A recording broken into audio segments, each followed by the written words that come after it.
Di awal tahun 2020 ini, dunia sedang diterpa sebuah musibah, yaitu pandemik virus COVID-19 atau biasa disebut virus corona, yang telah memakan korban jiwa 3.000 orang telah meninggal dan telah menjangkit lebih dari 100.000 korban di seluruh dunia. Efeknya, hal ini tentunya mengakibatkan dunia sekarang sedang dilanda krisis global. Krisis global ini mengakibatkan kerugian ekonomi dunia yang kalau di total mencapai hampir 5 triliun US dollar. Begitu besarnya efek yang dihasilkan dari virus corona ini. Lalu dari situ kerugiannya menyasar berbagai industri. Yang terparah itu menghantam sektor pariwisata, travel, hospitality, dan retail. Efeknya kita bisa lihat Masjidil Haram, Ka'bah yang biasanya itu tidak pernah sepi, untuk pertama kalinya ditutup. Mall-mall yang biasanya ramai jadi sepi, jalanan yang biasanya macet jadi sepi, sekolah diliburkan, kantor-kantor pada men-encourage karyawannya untuk bisa bekerja dari rumah, bandara rata-rata ditutup. Akhirnya tiket pesawat terbang jadi sangat murah sekali. Pasar saham terserang sangat signifikan. IHSG turun signifikan, Dow Jones turun sampai 11%, S&P 500 turun sampai 11,5%, Hong Kong Hang Seng juga turun sampai 10% year to date. Yang artinya apabila kalian menaruh uang pada indeks-indeks tersebut, tahun lalu, tahun ini uang Anda nilainya berkurang sampai 10%.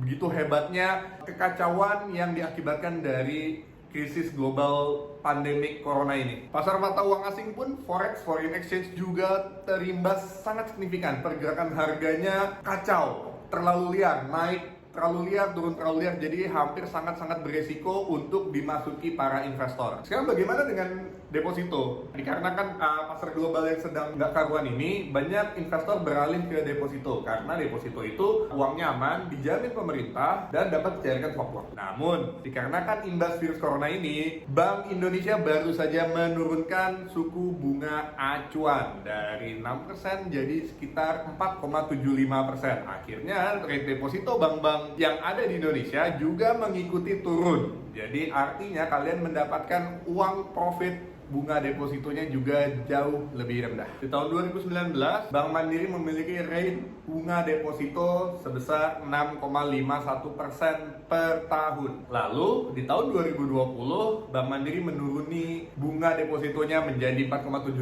mengikuti standar acuan yang dikeluarkan dari Bank BI. Yang artinya dari 4,75 dikurangi bunga deposito sekitar 20%, net profit bila Anda memasukkan uang Anda deposito di Bank Mandiri, maka Anda hanya akan mendapat sekitar 3,8% setahunnya. Namun, dikarenakan ada yang namanya inflasi, ya, Indonesia ini sangat kuat sekali inflasinya. Tahun 2019 sekitar 3%. Sekarang kita lihat kenaikan harga barang atau kita sebut inflasi ya di tahun 2020 dikarenakan imbas corona, apakah berkurang atau naik? Yang saya tahu dikarenakan imbas corona ini barang-barang jadi makin mahal. Masker, makanan, karena rata-rata banyak orang terlalu panik, jadi akhirnya menimbun makanan membuat harganya jadi makin mahal. Oke lah, kita asumsi saja inflasinya tetap di 3%. Jadi net profit Anda melakukan deposito itu 3,8 dikurangi inflasi 3%, maka bila Anda menaruh uang Anda di menggunakan deposito, net present value uang Anda selama setahun hanya bertambah tidak sampai 1%. Nggak seru banget ya? Nabung, investasi setahun return-nya cuma 1%. Namun masih lebih mending dibandingkan minus 10%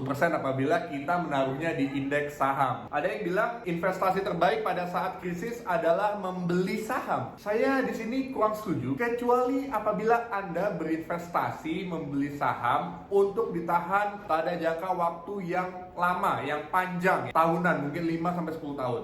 Kalau misalnya Anda berinvestasi saham untuk mendapatkan quick money, itu sangat-sangat tidak dianjurkan pada saat krisis terjadi, karena kita tidak pernah tahu sampai kapan global pandemic ini akan berakhir. Bisa jadi berakhirnya baru akan selesai di tahun depan. Yang ada, kalau misalnya Anda naruh uang Anda sekarang, malah akan makin tergerus. Lalu sarana investasi apakah yang terbaik pada saat dunia sedang dilanda krisis, baik itu krisis corona, perang, atau apapun itu? Karena pada dasarnya semua krisis ekonomi global memiliki efek negatif terhadap ekonomi yang sama, yaitu turunnya harga indeks saham, dan turunnya suku bunga acuan bank. Nah, berdasarkan dari data dan kriteria krisis global tersebut, saya menyimpulkan, ini menurut saya pribadi ya, saran investasi yang bagus pada saat situasi seperti ini terjadi. Yang pertama adalah emas batangan atau logam mulia. Ingat ya, yang bentuknya fisik, bukan derivatifnya, yang bukan yang bentuknya digital, karena itu masih rentan. Seperti yang kita tahu ya, dikarenakan harga saham turun, bunga turun dan sebagainya, maka investor yang panik dan takut pasti akan beralih ke logam mulia. Dikarenakan virus corona ini, harga emas batangan itu naik ke angka sekitar 800.000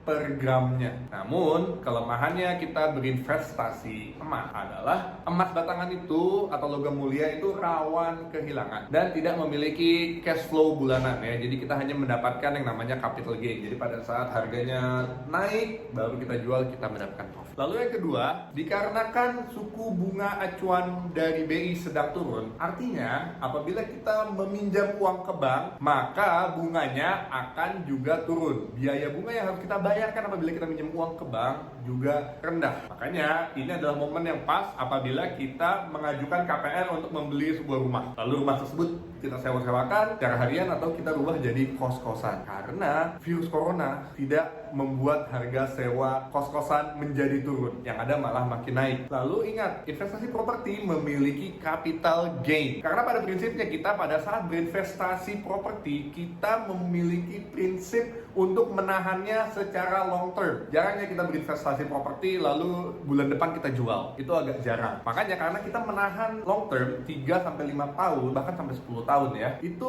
tandanya media investasi properti hampir kebal terhadap krisis. Justru pada saat krisis telah terlewati, kenaikan harga properti itu adalah salah satu yang paling sangat terasa signifikan. Terbukti pada saat Indonesia krisis di tahun 98, krisis moneter. Di tahun 2001 setelah ekonomi mulai membaik, harga rumah naik nggak karuan. Begitu juga krisis ekonomi dunia di tahun 2008 yang membuat bangkrut Lehman Brothers dan sebagainya.